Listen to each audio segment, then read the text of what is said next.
सुखदेव जी कहते हैं भगवान का नाम सदैव कल्याण करने वाला है। भगवान समदर्शी हैं, भगवान कभी भेद नहीं करते हैं। चाहे भगवान का नाम कोई बच्चा ले, बूढ़ा ले, मनुष्य ले, जानवर ले, देवता ले, दानव ले, भगवान सबका कल्याण करते हैं। भगवान समदर्शी हैं। राजा परीक्षित कहते हैं महाराज एक बात बताइए, अगर भगवान समदर्शी हैं तो भगवान देवताओं का पक्ष क्यों लेते हैं और दानवों को चुन चुन के मारते हैं? ये कैसे समदर्शी हुए? देवताओं का पक्ष ले रहे हैं, दानवों को चुन चुन के मार रहे हैं, फिर समदर्शी कैसे हुए? सुखदेव जी कहते हैं भगवान समदर्शी हैं। भगवान कभी अपने भक्तों पे भेदभाव नहीं करते हैं। परीक्षित कहते हैं क्या भगवान का कोई ऐसा भक्त हुआ है जिसने दैत्य कुल में जन्म लिया हो और भगवान ने उस भक्त का कल्याण किया हो? तो सुखदेव जी कहते हैं भगवान के एक परम भक्त हुए हैं प्रहलाद जी। मैं तुम्हें प्रहलाद जी का चरित्र सुनाता हूं, बड़ी सुंदर बड़ी पावन कथा है। कहते हैं जिस समय भगवान ने 12 अवतार धारण करके 12 रूप धारण करके दिया था, उस दिन से हिरण्याक्ष का एक भाई है, इसका नाम है हिरण्यकश्यपु। जब भगवान ने भाई का वध कर दिया, हिरण्याक्ष का वध कर दिया, उसी दिन से हिरण्यकश्यपु भगवान से बैर रखने लगा, भगवान को अपना शत्रु समझने लगा और भगवान नारायण से बदला लेने के लिए ब्रह्मा जी की तपस्या करने के लिए चला गया। और जब ब्रह्मा जी की तपस्या करने के लिए गया तो इंद्र को चिंता हुई। जब कोई भी व्यक्ति अगर तपस्या करता था तो इंद्र को चिंता हो जाती थी,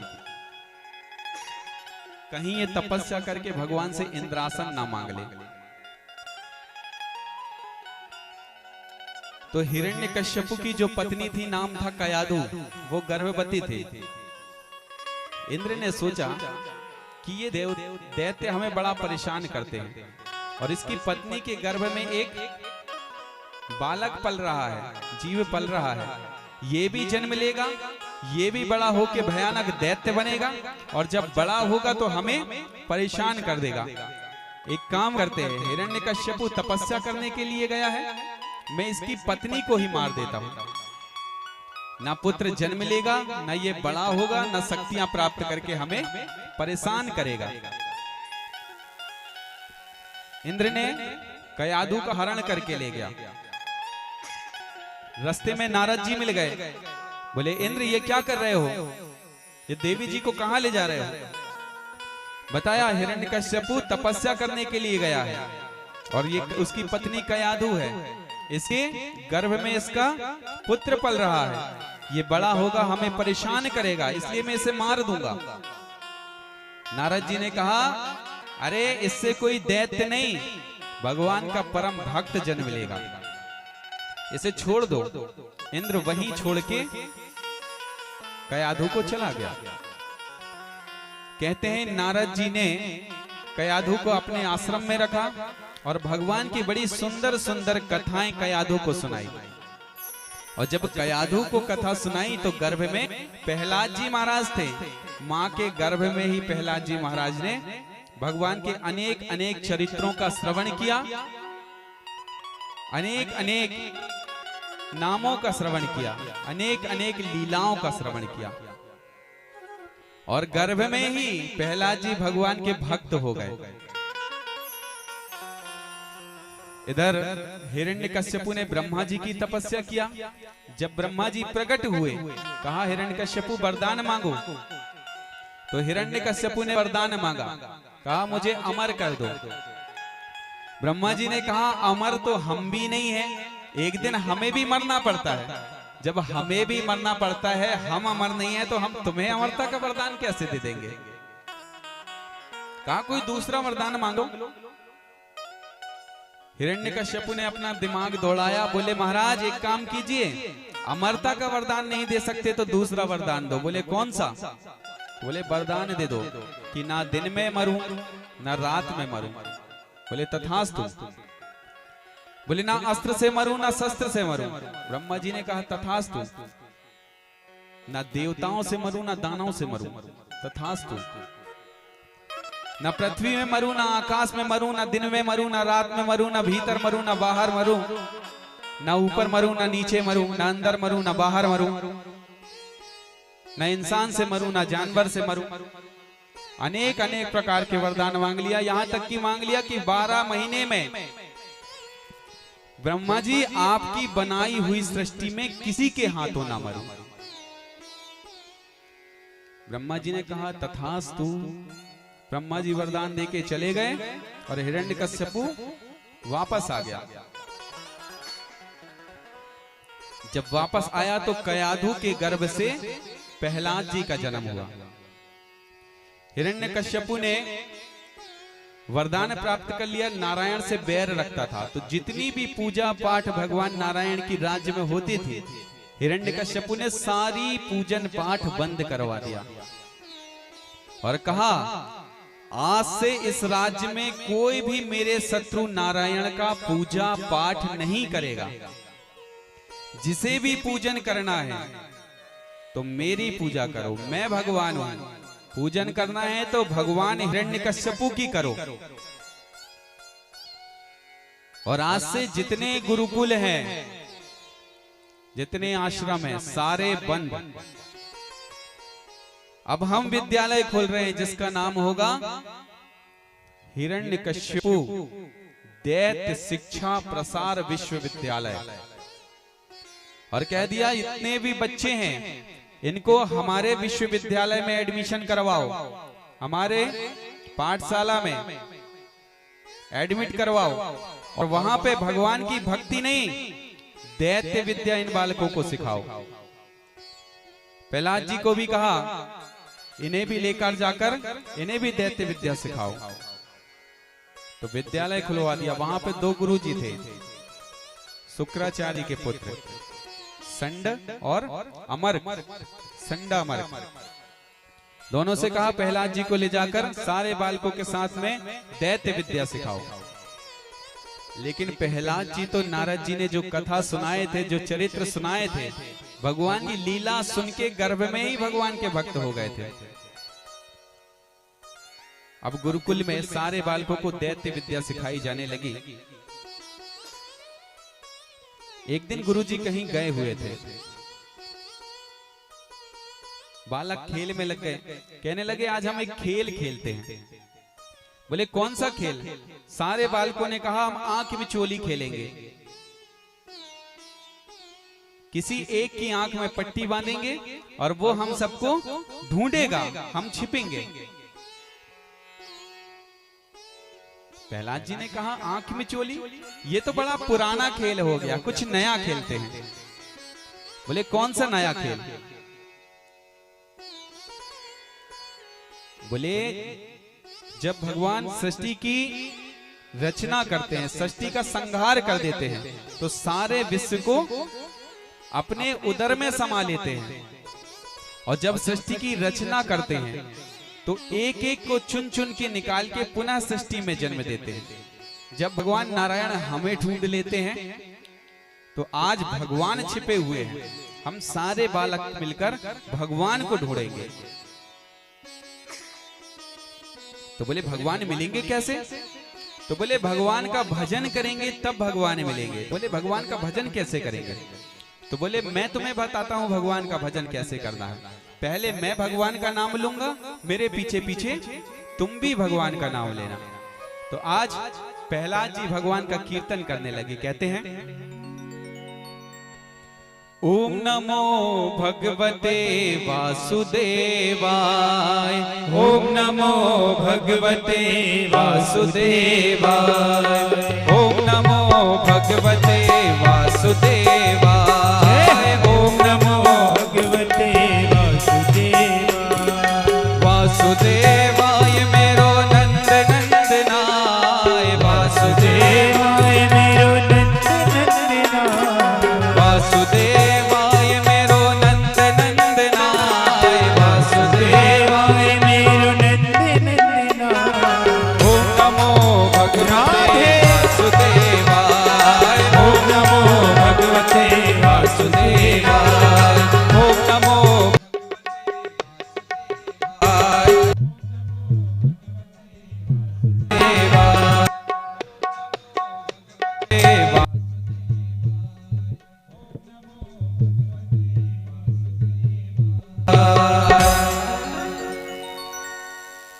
प्रहलाद जी ने जितने भी बालक थे विद्यालय में पढ़ने वाले सभी को भगवान का भजन कराने लगे। एक दिन विद्यालय में छुट्टी पड़ी। जब छुट्टी पड़ी तो सारे बालक छुट्टी में अपने अपने घर गए। प्रहलाद जी भी अपने घर आए। जब प्रहलाद जी घर आए तो हिरण्यकश्यपु राजगद्दी में बैठा हुआ था। मां ने कहा, प्रहलाद पिताजी से मिल लो। प्रहलाद जी जब पिताजी से मिलने गए तो हिरण्यकश्यपु ने प्रहलाद जी को अपने सीने से लगा लिया, गोद में बिठा लिया, प्यार करने लगा, दुलार करने लगा। हिरण्यकश्यपु ने कहा, बेटा प्रहलाद, तुम बहुत दिनों से विद्यालय में पढ़ रहे हो, एक बात बताओ, तुमने जो दैत्य विद्याएं सीखी है उसमें तुम्हें सबसे अच्छा पाठ कौन सा लगा? प्रहलाद जी ने कहा, पिताजी, सबसे अच्छा पाठ सुनना है। मुझे जो सबसे अच्छा पाठ लगता है वो मैं आपको सुना रहा हूं। बोले, हाँ बेटा सुनाओ, क्या सीखा है, कौन सा पाठ सबसे अच्छा है? प्रहलाद जी बोले, श्रवणं कीर्तनं विष्णु स्मरणं पाद सेवनम् अर्चनं वंदनं दास्यं साख्यम आत्मनिवेदनम्।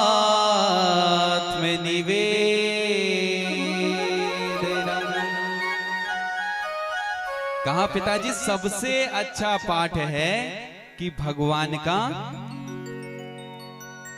नाम लेना चाहिए, भगवान की कथाओं का श्रवण करना चाहिए। श्रवणम कीर्तनम विष्णु स्मरणम पाद सेवनम।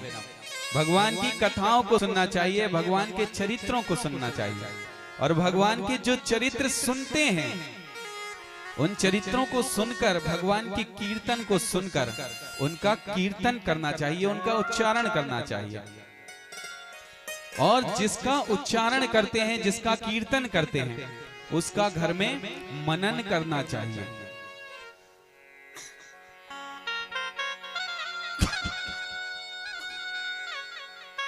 भगवान का नाम लेना चाहिए, भगवान के चरणों में चित्त लगाना चाहिए, भगवान की वंदना करना चाहिए। पिताजी, ये नौधा भक्ति है, 9 प्रकार की भक्ति होती है, और जो भी भगवान की भक्ति करता है वो इस भव सागर से पार हो जाता है और भगवान के चरणों में उसका वास हो जाता है। मरने के बाद भगवान के धाम को प्राप्त करता है। जैसे ही नारायण की भक्ति के बारे में सुना, हिरण्यकश्यपु ने प्रहलाद को गोद से उठाकर जमीन में पटक दिया। जमीन में पटक दिया और कहने लगा, संड और अमर को बुलाया, इधर आओ। मैंने अपने बेटे को तुम्हारे विद्यालय में भेजा है कि तुम इसे दैत्य विद्याएं सिखाओगे, और तुम ये प्रहलाद को क्या सिखा रहे हो? मेरे शत्रु, मेरे बैरी उस नारायण की भक्ति करना सिखा रहे हो? आज मैं तुम्हें जीवित नहीं छोड़ूंगा। गर्दन में तलवार रख दी कि आज मैं इस प्रहलाद को भी मार दूंगा और तुम्हें भी मार दूंगा। ये उस नारायण की भक्ति कर रहा है और तुम उस नारायण की भक्ति सिखा रहे हो जिसने मेरे भाई हिरण्याक्ष का वध कर दिया था। मेरा शत्रु है, मेरा बैरी है, उसकी भक्ति सिखा रहे हो। संडमर्क ने कहा, महाराज सिखाते तो हम वही हैं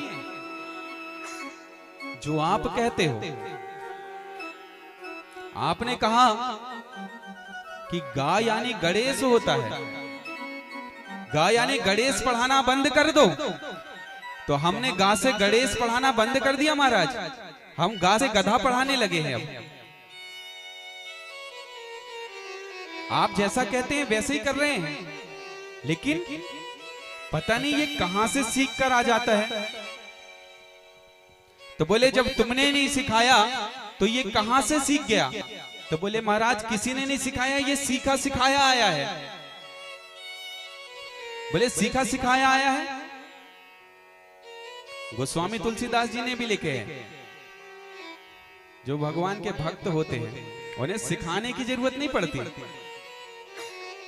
जिसे भगवान को अपनी भक्ति देना होता है उसे कहीं सीखने की जरूरत नहीं पड़ती। मीराबाई को किसी ने नहीं सिखाया,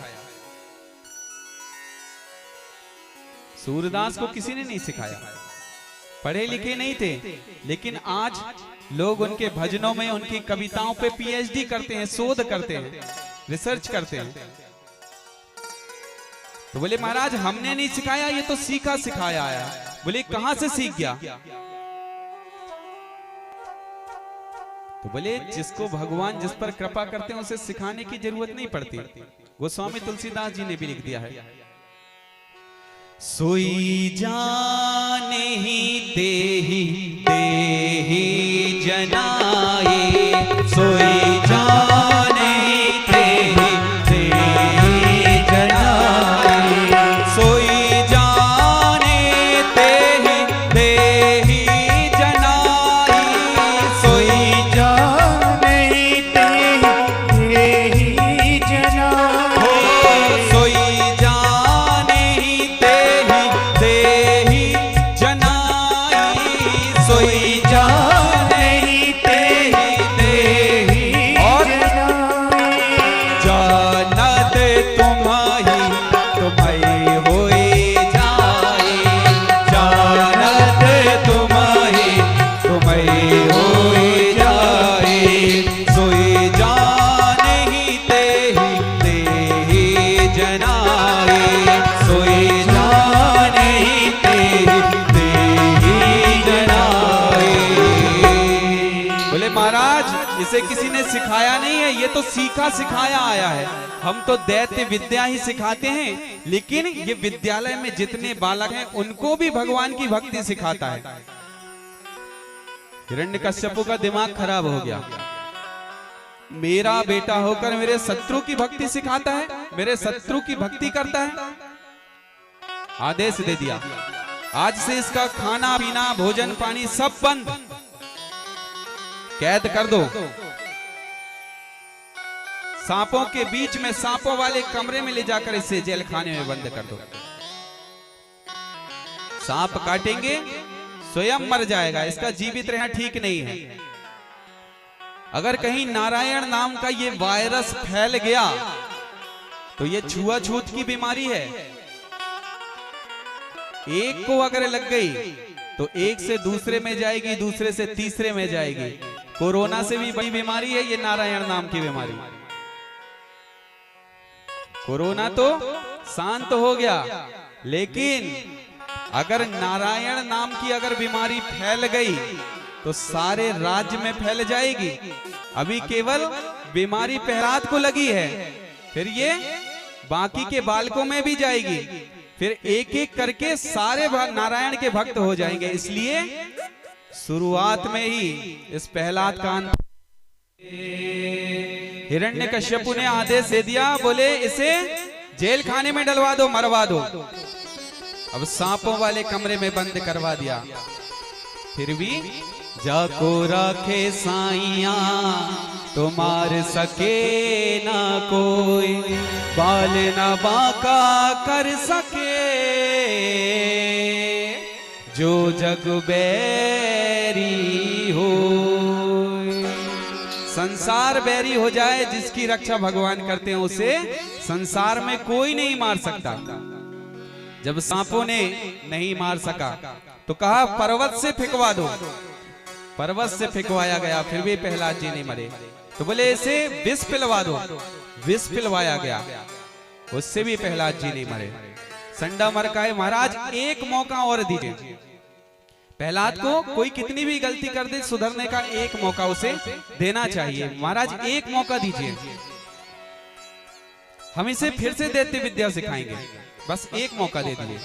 हिरण्यकश्यपु ने कहा ठीक है, एक मौका दे रहा हूं, अगर दोबारा इसने नारायण की भक्ति किया तो इसके साथ साथ तुम्हें भी मार दूंगा। ले जाओ इसे, मेरी नजरों से दूर कर दो। संडामर्क लेकर पुनः विद्यालय में गए, फिर शिक्षा देने लगे। एक दिन संडामर्क कहीं गए हुए थे, फिर प्रहलाद जी ने नारायण का नाम लेना शुरू कर दिया। कहा आज हम फिर भगवान का नाम लेंगे, क्योंकि सर्वश्रेष्ठ भगवान का ही नाम है, वहां की सब माया है। चलो आज पुनः भगवान का कीर्तन करते हैं। तो फिर भगवान का नाम लेने लगे। श्रीमन नारायण नारायण नारायण, श्रीमन नारायण नारायण नारायण, श्रीमन नारायण नारायण नारायण, श्रीमन नारायण नारायण नारायण, श्रीमन नारायण नारायण नारायण, श्रीमन बालकों से कहा, जैसा जैसा मैं भगवान का नाम ले रहा हूं वैसा वैसा तुम सारे बालक भी भगवान का नाम लो। बोले पहले मैं बोलूंगा फिर तुम बोलना। बोलो, श्रीमन नारायण नारायण नारायण, श्रीमन नारायण नारायण नारायण। अब जैसा जैसा प्रहलाद जी ने बोला वैसा वैसा सारे बालक बोलने लगे। क्या? श्रीमन नारायण नारायण नारायण, श्रीमन नारायण नारायण नारायण। प्रहलाद जी के साथ सारे बालक भी श्रीमन नारायण नारायण जाप करने लगे। इतने में गुरुदेव संड और अमर्क भी आ गए। उन्होंने भी जैसे ही इन्हें भगवान का नाम लेते देखा, नाम लेते सुना, तो पता नहीं भगवान की कैसी कृपा हुई, संड अमर्क भी दरवाजे में खड़े होकर भगवान का नाम लेने लगे, ताली बजाते हुए कहने लगे। क्या कहने लगे? श्रीमन नारायण नारायण नारायण, श्रीमन नारायण नारायण नारायण, श्रीमन नारायण नारायण नारायण, श्रीमन नारायण नारायण नारायण, श्रीमन नारायण नारायण नारायण, श्रीमन नारायण नारायण नारायण।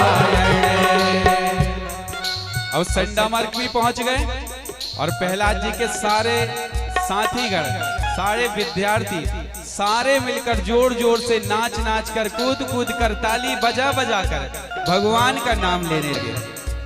क्या कहने लगे?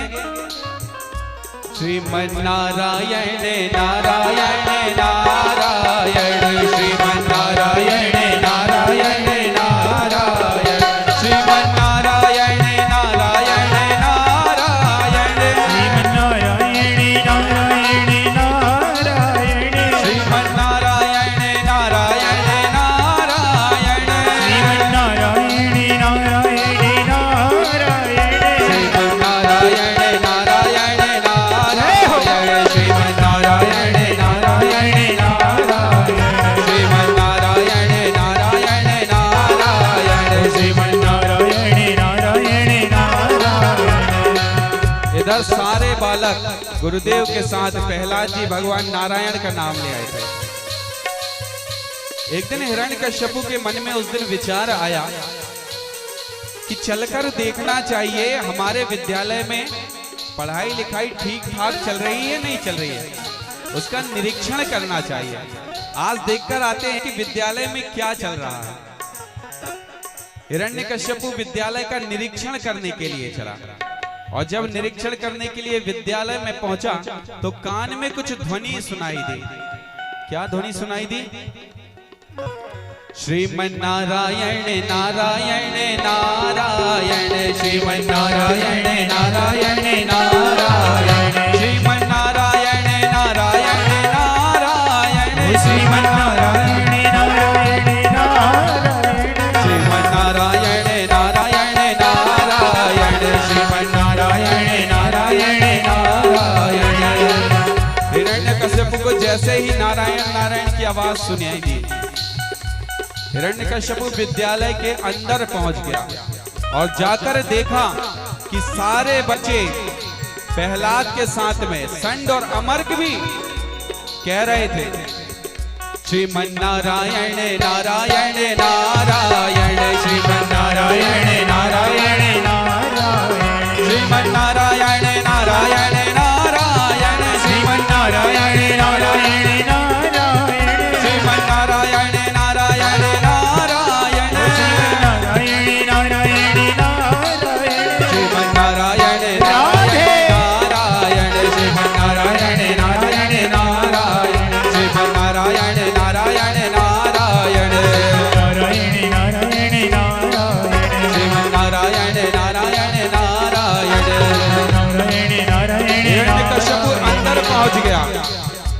और चल रहा था श्रीमन्नारायण नारायण नारायण श्रीमन्नारायण नारायण नारायण श्रीमन्नारायण नारायण नारायण श्रीमन्नारायण नारायण नारायण श्रीमन्नारायण नारायण नारायण। जैसे ही हिरण्यकशिपु ने श्रीमन्नारायण नारायण का जाप सुना, सारे बच्चे कह रहे थे, गुरु संडामर कह रहे थे, श्रीमन्नारायण नारायण नारायण श्रीमन्नारायण नारायण नारायण नारायण नारायण नारायण का नाम सुनता रहा, दिमाग खराब हो गया, जोर से चिल्लाया, अरे बंद करो, मेरे विद्यालय में मेरे शत्रु का नाम तुम ले रहे हो। संडामर, मैंने तुम्हें किस लिए यहाँ पर रखा है कि तुम इन बालकों को दैत्य विद्या सिखाओगे, तुम ये भगवान का नाम लेना सिखा रहे हो। महाराज क्षमा कर दीजिए, पता नहीं हमें क्या हो गया था, सिखाते तो हम दैत्य विद्या ही हैं, लेकिन पता नहीं हमारी बुद्धि को क्या हो गया, हम भी इनके साथ भगवान का नाम लेने लगे। महाराज क्षमा कर दीजिए, आज के बाद ऐसा नहीं होगा, मैंने तुम्हारी एक गलती माफ कर दी, अब कोई गलती माफ होने वाली नहीं है, और जिसके कारण ये सारा वायरस फैल रहा है, आज मैं इस प्रहलाद को ही जीवित नहीं छोड़ूंगा। हाथ पकड़ा और घसीटते हुए बाहर ले आया।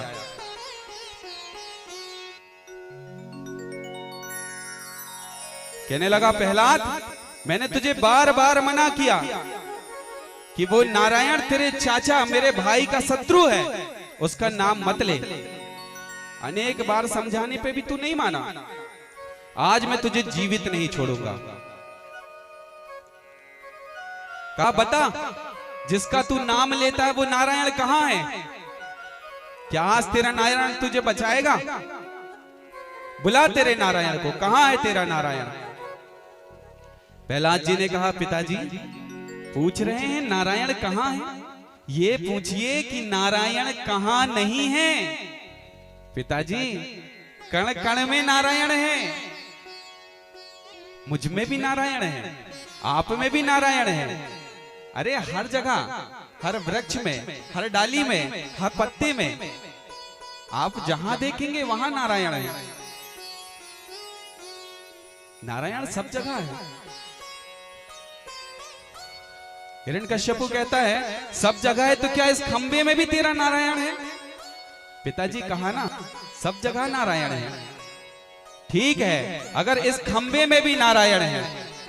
और जैसे ही तलवार उठाया, कहा, देखता हूं कि इस खंबे में कहां तेरा नारायण है।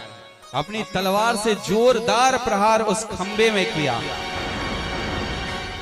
और जैसे ही खंबे पे तलवार का प्रहार किया, तो तलवार के प्रहार करते ही भगवान उस खंबे के बीच से उस खंबे को तोड़कर नरसिंह अवतार में उस खंबे से प्रकट हो गए। बोलिए नरसिंह भगवान की जय हो। भगवान नरसिंह अवतार में प्रकट हुए और जोर जोर से गर्जना करने लगे।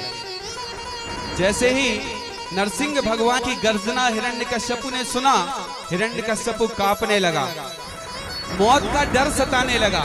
हिरण्यकश्यपु डरते हुए, कांपते हुए बोला, अरे नारायण, तू मेरा कुछ नहीं कर सकता है। अरे मैंने ब्रह्मा जी से वरदान प्राप्त कर रखा है। अरे मुझे इस संसार में कोई नहीं मार सकता। और देखते ही देखते नरसिंह भगवान ने उसकी गर्दन पकड़ी और गर्दन पकड़ के अपनी गोद में लिटा लिया।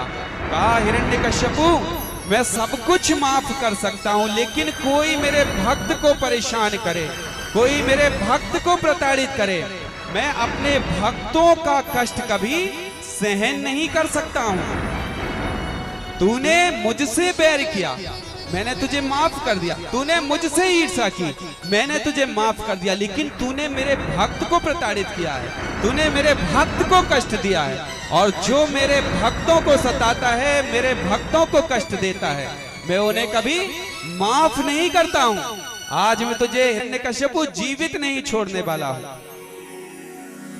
याद कर ले अपने सारे पाप। आज तेरी मौत का समय आ गया है, तेरे जीवन का अंतिम दिन है। हिरण्यकश्यपु हंसने लगा, कहा अरे नारायण, तुझे पता नहीं है, मैंने ब्रह्मा जी से अनेक अनेक वरदान मान रखे हैं। ना दिन में मरूंगा, ना रात में मरूंगा, ना ऊपर मरूंगा, ना नीचे मरूंगा, ना अस्त्र से मरूंगा, ना शस्त्र से मरूंगा, ना जीव से मरूंगा, ना जानवर से मरूंगा, ना इंसान से मरूंगा, ना देवता से मरूंगा, ना दैत्यों से मरूंगा, ना घर के अंदर मरूंगा, ना बाहर मरूंगा। और यहां तक कि 12 महीनों में किसी महीने में नहीं मरूंगा। ब्रह्मा जी से वरदान मांगा है कि ब्रह्मा की बनाई हुई सृष्टि में, ब्रह्मा की बनाई हुई सृष्टि में मुझे कोई नहीं मार सकता। इसलिए नारायण, आज से तू मुझे मारने का विचार छोड़ दे। भगवान ने कहा अच्छा, इतने वरदान मांग रखे हैं, चल फिर से बता कौन सा वरदान था तेरा। कहा ना मैं दिन में मरूंगा, ना रात में मरूंगा। भगवान ने कहा याद कर, अच्छे से देख, ना अभी दिन है और ना ही रात है, ये गोधूली बेला है, शाम का समय चल रहा है। बोले ना ऊपर मरूंगा, ना नीचे मरूंगा, ना पृथ्वी में मरूंगा, ना आकाश में मरूंगा। भगवान ने कहा देख, ना तू पृथ्वी में है और ना आकाश में है, तू पृथ्वी और आकाश के बीच में मेरी गोद में लेटा हुआ है। कहा ना अस्त्र से मरूंगा, ना शस्त्र से मरूंगा, ना मैं तुझे अस्त्र से मारूंगा, ना शस्त्र से मारूंगा। ये मेरे लंबे लंबे नाखून देख रहा है, मैं उससे तेरे पेट को फाड़ दूंगा। अब तू डरने लगा। ना इंसान से मरूंगा, ना जानवर से मरूंगा। देख, ना मैं इंसान हूं, ना मैं जानवर हूं, मैं आधा नर हूं और आधा सिंह हूं, नरसिंह हूं। बोले घर के भीतर मरूंगा, ना घर के बाहर मरूंगा। अच्छे से देख, ना तू अभी घर के भीतर है, ना घर के बाहर है, तू देहरी में है, आधा अंदर आधा बाहर, ना बाहर है ना अंदर है। बोले मैं ब्रह्मा की बनाई हुई सृष्टि में किसी से नहीं मरूंगा, वरदान है। तो बोले ब्रह्मा ने मुझे नहीं बनाया है, ब्रह्मा ने सारा संसार बनाया, लेकिन ब्रह्मा को मैंने बनाया है। ब्रह्मा मेरा बनाया हुआ है, मैं ब्रह्मा की सृष्टि में नहीं बना हूं। अरे ब्रह्मा ने मुझे वरदान दिया है कि ब्रह्मा के बनाए हुए 12 महीनों में मैं किसी भी महीने में नहीं मरूंगा। भगवान ने कहा देख, मुझे पता था, इसलिए मैंने तेरे लिए मलमास, जिसे पुरुषोत्तम मास कहते हैं, 13वां महीना अलग से बना रखा है। और याद कर ले कौन कौन से वरदान है। अब तो हिरण्यकश्यपु डरने लगा, चिल्लाने लगा, चीखने लगा, तू मुझे नहीं मार सकता, मुझे ब्रह्मा का वरदान है, ब्रह्मा ने मुझे वरदान दिया है। अरे मैं किसी से नहीं मरूंगा, ब्रह्मा की सृष्टि में मुझे कोई नहीं मार सकता, मुझे कोई नहीं मारेगा। डरने लगा, मैं अमर हूं, मैं नहीं मरूंगा। और देखते ही देखते भगवान ने अपने नाखूनों से उसका पेट चीर दिया। और जैसे ही पेट चीरा तो हिरण्यकश्यपु का गोविंदा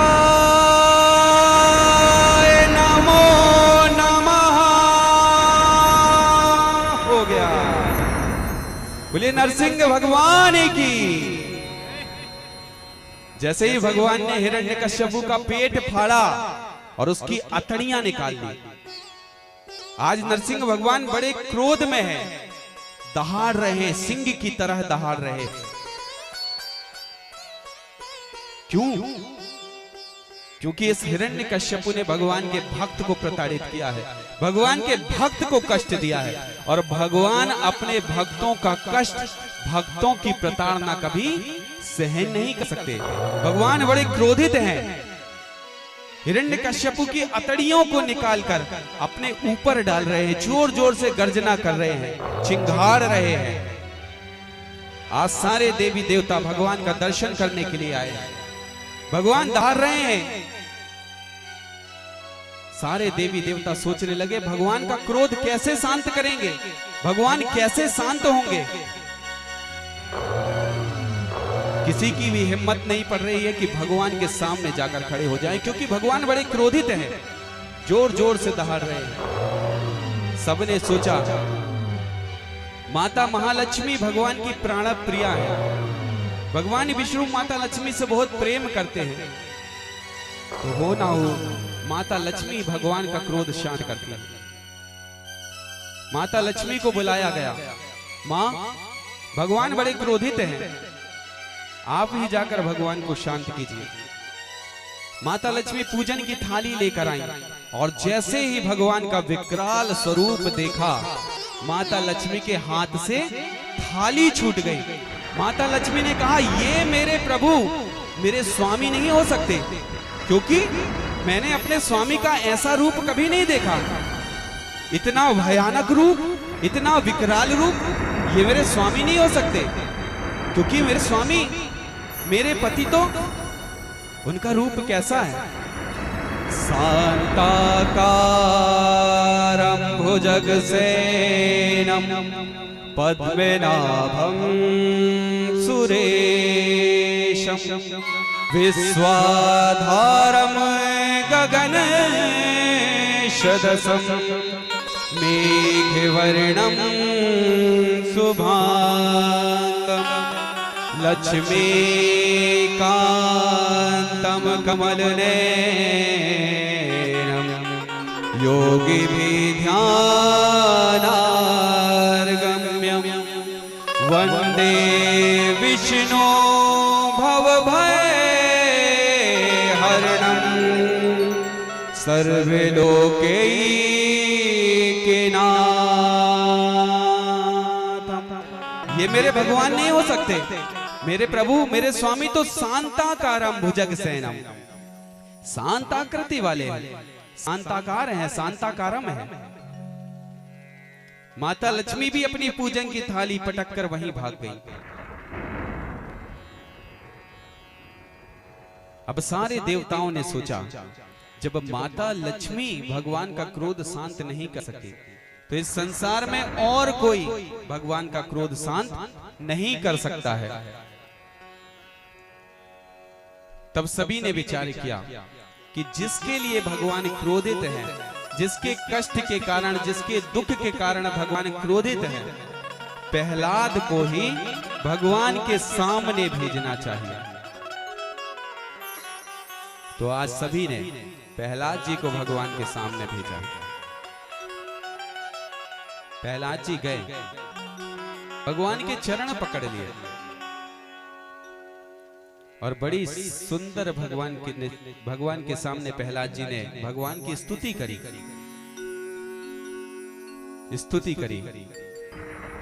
शांताकारं भुजगसेनं पद्मनाभं सुरेशं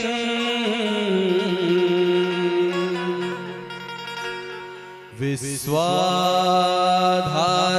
गगनसदृशं मेघवर्णं शुभांगं लक्ष्मीकान्तं कमलनयनं योगिभिर्ध्यानार्गम्यं वन्दे विष्णु भवभयहरणं सर्वलोकैकनाथं।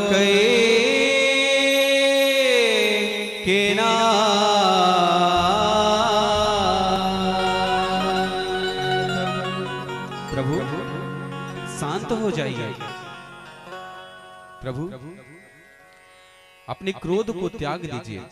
जैसे ही प्रहलाद जी भगवान के सामने आए,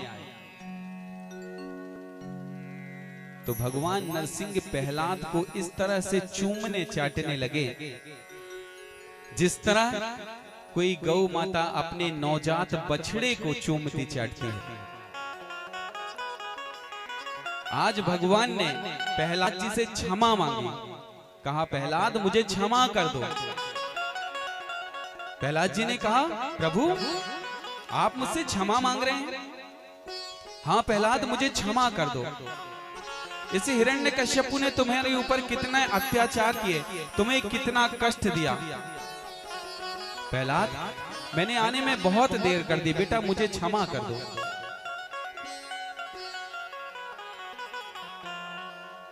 आज भगवान का क्रोध शांत हुआ और भगवान ने प्रहलाद जी पर कृपा कर दी। बोलिए नरसिंह भगवान की।